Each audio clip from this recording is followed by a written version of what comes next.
Okay, today we began the book of Ezra. We finished the entire history up to this point to the Babylonian captivity. And we've gone actually from Adam up to the Babylonian captivity. We have the book of Ezra and then the book of Nehemiah, which are companion books telling the same story from two different points of view. Ezra is important because, like I said yesterday, we see that Judah was taken up to Babylon and stays there for 70 years. Then to fulfill the word of the Lord by the mouth of Jeremiah, we have Cyrus of Persia and Darius of Mede, the two leaders, not just one, but the two leaders of the Medo-Persian Empire that had taken Babylon after Nebuchadnezzar, actually after his son. They came in, and actually it's funny because the Medes and Persians took it really without a battle. They'd gone in through an aqueduct that was that was unwatched, but the Babylon had gone down in governance after Nebuchadnezzar. So they came in and took the city, and then after that the word of the Lord came to them, and Cyrus, in the first year, right off the bat, this was in year 70 of the captivity, that he proclaims that they should go back. Anybody who wants to go back can go back, and this had come from God. He even has this, and like I said yesterday, the last two verses of 2 Chronicles are exactly the same as the first 2.5 verses of Ezra. We're tying both of those books together. In the spirit of, in the first year of Cyrus, king of Persia, came the word of the Lord by the mouth of Jeremiah, that it might be fulfilled. The Lord stirred up the spirit of Cyrus, and he proclaimed that anyone who wanted to go back could go. Anyone who was of Judah could go, and that means anybody that wanted to go. It just wasn't of those of Judah. Anybody who wanted to go could go. Let him go build the house of God there in Jerusalem. We're tagging also to Jerusalem here, and we'll see where Ezra and Nehemiah do tag strongly with Jerusalem. I brought my little map to show we've forgotten the territory that we're talking about in Israel. This whole territory was vacant, and we had the stuff at the bottom was the people there that were taken to Babylon. The ones at the top were taken to Assyria, but when they come back, they fill that entire land with the remnant of the people of all the tribes, and you had the cities that were dedicated to the Levites. Those were now going to get filled up with the Levites. Everybody was coming back. It's like the chess pieces were coming back to the board. Remember, the borders are still set by God. So these borders are set, and everyone who gets back, we're going to see, excuse me, we're going to see where we have a lot of genealogy coming in chapter 2. And like I've said before, genealogies are very important. In fact, it says here, and I'm going to skip ahead to it, that talks about people who could not show their father's house or their seed and that they were of Israel. So where there's some people who could not show that they were connected to Israel, so they didn't get to move in. They were considered like strangers. And that happens if you can't connect, if you don't think your genealogy is important. And I'm not into Mormon genealogies. That's what I'm saying. I'm not into my specific genealogy. We're talking about the genealogy of the Israelites, that they might settle legally into the land. When, like I've said before, when Jesus comes back to take Jerusalem, to take Judah, to come back to this, he won't be a thief. He won't be a squatter. He's going to take back what's legally his, because he can trace it all the way back to Adam, that he is the second Adam.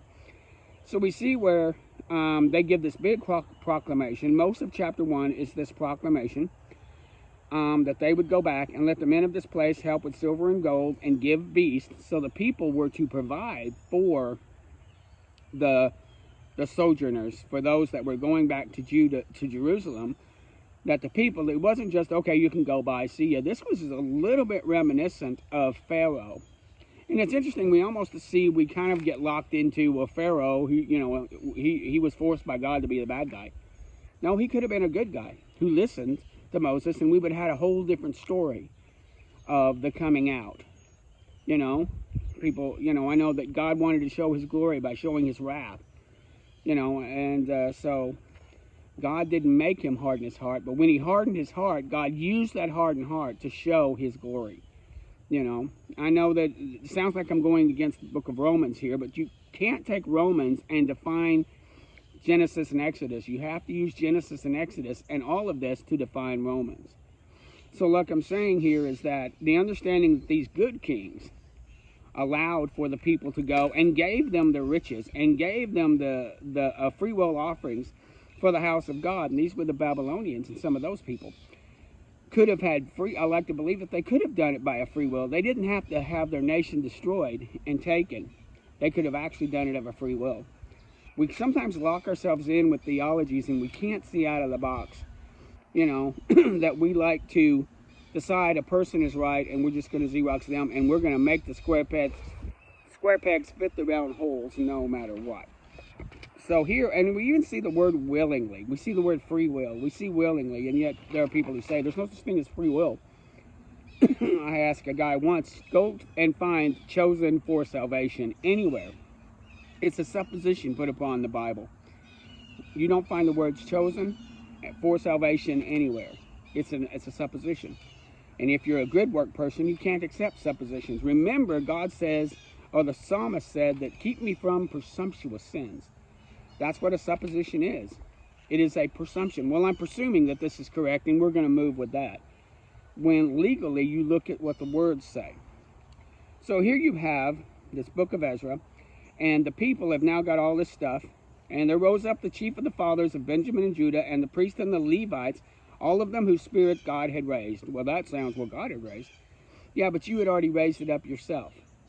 You know, that God will move in me to accomplish, but it's up to me.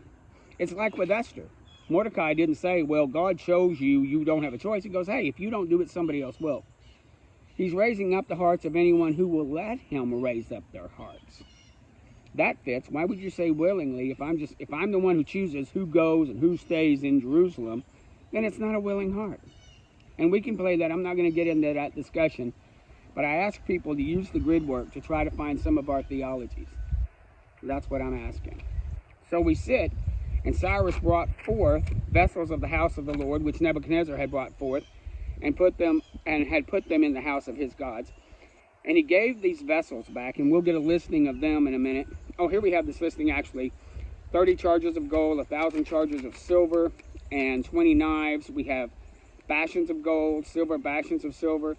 All the gold and the silver that had been taken was given to a Jewish man. His name is Shebazar, and Shebazar was the one who was accountable for all this. We're going to find a great accounting of this stuff in Ezra and also in Nehemiah, where these people are taking accounting of this stuff. It isn't just a bunch of stuff.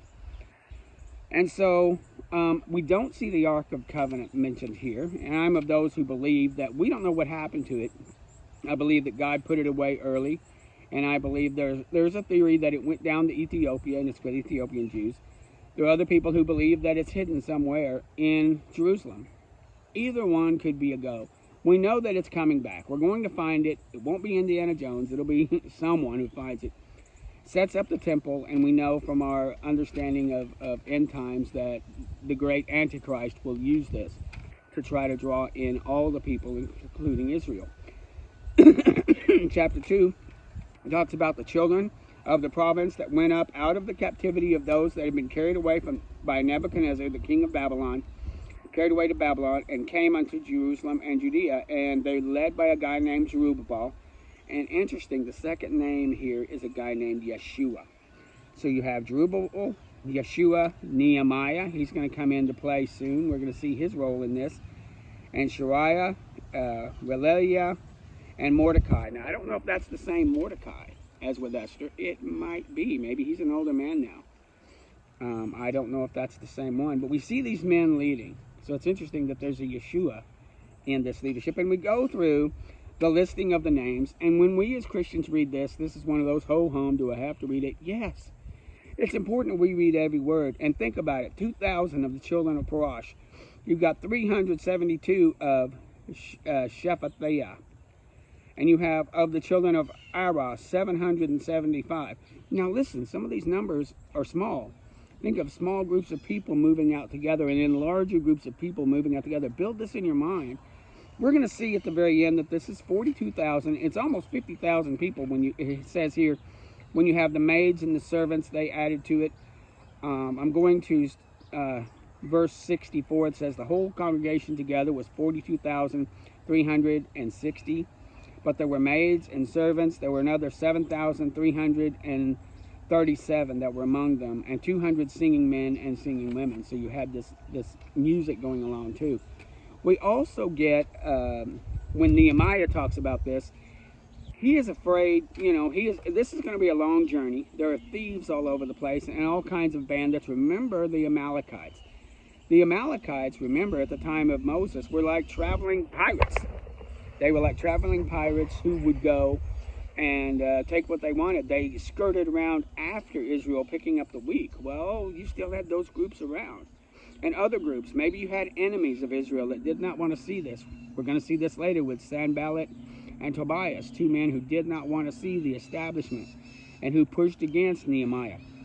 And they represented a group of men pushing against Nehemiah. And so what we have is Nehemiah, and I'm giving a little of that ahead, did not ask for man's protection. He trusted God's protection. If this is of God, God will protect us. And God did, of course. The fear of the Lord. But you have all these numbers listed here. And again, the children of this person, they're going to connect the dots. These people have their heritage. They've kept their heritage for the almost 2 generations that they were there. They didn't let go of who they were. Now, those of them that they did, maybe their parents didn't hold on to their connections, their lines. You can't get back in. This doesn't mean you lose your salvation. This isn't about us. This is about the Jews. Now, they could still come in and sojourn in the land, but unfortunately, they would be treated like strangers. They didn't have a legal. And once again, like I keep saying, there's a legality, not just a family relationship. There might be people that I know that you are of Dan. I know that you are of Naphtali. I know that you're of Judah, but you don't have your paperwork. I can treat you like a brother, but legally I can't treat you like a brother. I can't make you part of the inheritance. I can bring you into my home. I can treat you with deference. I can treat you with that familiar relationship, but I can't legally have you do the things that you need to do. And this also kept out a lot of them from being being the Levites, to work as a Levite, working around teaching and doing the blood sacrifices, looking out for the burnt offerings, taking care of what they needed to do with cleanliness issues, trespass issues, judging for God. No, they couldn't do that. They couldn't do any of that. They could be taken care of, like I said, with their brothers that loved them and cared for them, but they couldn't participate in what their family was called to do. So we get this whole list here of the Levites of Yeshua. So Yeshua here was a Levite, even though our Yeshua is of Judah. This Yeshua is a Levite, and we talks about him and his family and all the other children of these people who came down. 42,000 people. Now the sad thing is 42,000 people out of people who were almost in the millions. If you think about it, if they could put together, there was a time when they could put together a 700,000 man army. That means that if Judah could come up with 700,000 men to fight, that means that you could multiply their population by 2 or 3 upon that. And yet we have this small, when they say remnant, it looks big to us, 42,000 people, decent sized city in America. But the tragedy of those that had fallen away, the tragedy of those that were gone. And this was also as they had, been 2 generations. You've got some babies, you've got some children that were brought up that knew only Babylon. So the remnant really, there's a mention here in chapter 3 of those, and I'm going to jump ahead in it a little bit. But many of the priests and Levites and chiefs of men who were ancient men that had seen the first house when the foundation of this house was laid before their eyes wept with a loud voice, and many shouted with joy. And so the people could not discern the noise of the shout of joy from the noise of the weeping of the people. For the people shouted with a loud voice, and the noise was heard afar off. You had 2 groups of people when they go to establish, when they're just laying this foundation. One group was weeping heavily because they saw what it was, and others were rejoicing because this was the beginning of putting it back together. We see in chapter 2 where it numbers this congregation. It numbers their mules and horses and donkeys. And it talks about the chief men that gave freely for the growth, for the building of the house of the Lord, and for the establishment of the priesthoods. That's going to take money to purify these guys, feed all these guys. It's going to take money to establish the legal Levites and the priests and the singers. And in the 7th month, the people of Israel had come to the land. So I don't know when they left. I guess I'll have to look for that in Nehemiah. But they got there at the 1st of Tishri. They got there at the 1st of the Jewish New Year, and they celebrated the Jewish New Year in the city. That's so cool that they got there. So they might have started in May or June. I don't know how far, I didn't really look up how far it was or how fast they would move. I guess if you could go from Mount Sinai to Jericho in 11 days, maybe they were only like 2 weeks away or something with, casual walking time. But the point is, they get there, and Yeshua is mentioned again among the priests, and Zerubbabel is mentioned, and the first thing they do is start setting up the altar. The first thing they do is burn sacrifices. I'm sure they had sentries. They always had sentries going around. I'm sure they had swords. Nehemiah was concerned about having the king send his army with them. The king had offered Nehemiah, and I'm giving some stuff from his story, that I would send troops to go with you to protect you along the way. And Nehemiah believed that God could take care of them. So I'm sure they had sentries taking care of them. But they went, and the first thing they did was set up the bases and do the altars and get back to the establishment of the burnt offerings. And they also kept the Feast of Tabernacles, which, if you remember, it went, Yom Kippur, the New Year, then you went to the Day of Atonement, then you went to the Feast of Tabernacles. They did all of these feasts there. And so they started that. They also kept tabernacles. I'm presuming that they kept atonement. I mean, that's what the bloodshed would be for. And so they set up the altars. They started doing the worship. And afterwards, they burnt continual offerings, both for new moons and for all the set feasts, and consecrated, and everyone with a willing heart. Now, interesting, it says here that in the first day of the 7th month, they began doing this. But the foundations of the temple hadn't been laid. So they're doing all this worship without the temple. And they gave money to the masons and the carpenters, and those in Zidon that were there, and of Tyre, and they started using the cedar trees, and they established all of this in Joppa, according to the grant that they had from the king of Persia. In the 2nd year of the coming unto the house of God in Jerusalem, did Yeshua and some of these men and the remnant, and they that had come out, set to work on the house of the Lord. So they hadn't really started the work of the house of the Lord yet. They had to clear it up. We're going to see when we talk to Nehemiah how horrible it looked. The bricks were all over the place. More stones were not upon one another. It was just rubble. It was just a heap. It was just desolate. And it would have to be cleaned up and lifted out. It took them a year. And they would also have to establish vineyards to establish the land. They would have to get the cattle in the land and the sheep going. You would have to find places in the cities for people to live. They would have to rebuild their houses. So it took them a year to do all of that, and then they started on the house of God. And it was pointed unto the Levites 20 years old and upwards to set for the work of the house of the Lord. Then stood Yeshua and his sons, and they came together with other men's sons, and the builders of the foundation, and the trumpeters, and those that were of asphalt. They used their cymbals, and they praised the Lord with the ordinance of David of Israel, so king of Israel. So they started worshiping as they've had this cleaned up, and now they're going to lay the foundation. And they came together by course, by praising and giving thanks unto the Lord, because he is good and his mercy endures forever. And all the people shouted and praised the Lord, because the foundation of the house of the Lord was laid. This is just starting. This is just laying the foundation. You haven't put up any beams yet. You haven't put up any ceilings yet. You haven't covered anything with gold yet. You haven't established anything but a brazen laver, a place for doing burnt offerings, and worshiping the Lord continually with those offerings. And then we get to 12 and 13. It talks about the ancients who cried, and those that there lifted their voices with joy. So we see the beginning of this temple coming up, the temple of Zerubbabel, and this is actually also the temple of Yeshua, not our Yeshua, but we give Zerubbabel a lot of cred, and we should, but also there's another guy there. We need to give him cred. So we see this establishment going. We're going up into some good things. up until now, the history has been good, bad, good, bad, good, bad. I think it gets good from here. They're going to have some struggles with Sanballat and Tobias and some of their enemies, but God is good. And then history stops. At least God's history stops. If you read in Josephus, it will go ahead and cover the secular history of Israel from here on. And like I said before in another one, it's boring. When God leaves the scene, it's just this guy comes up and fights with this guy, and this guy fights with this guy, and this guy fights with this guy, and this guy has some laws, and this guy has some laws. It's almost like this, the bowling balls on a waterbed kind of thing, back and forth, just biding time till Jesus comes. Now, we have to realize that Malachi was written at the time of Nehemiah. Actually, historically, Nehemiah would have been the last book written, But we have Malachi also 400 years before Christ. And remember, 430 plays into an important role.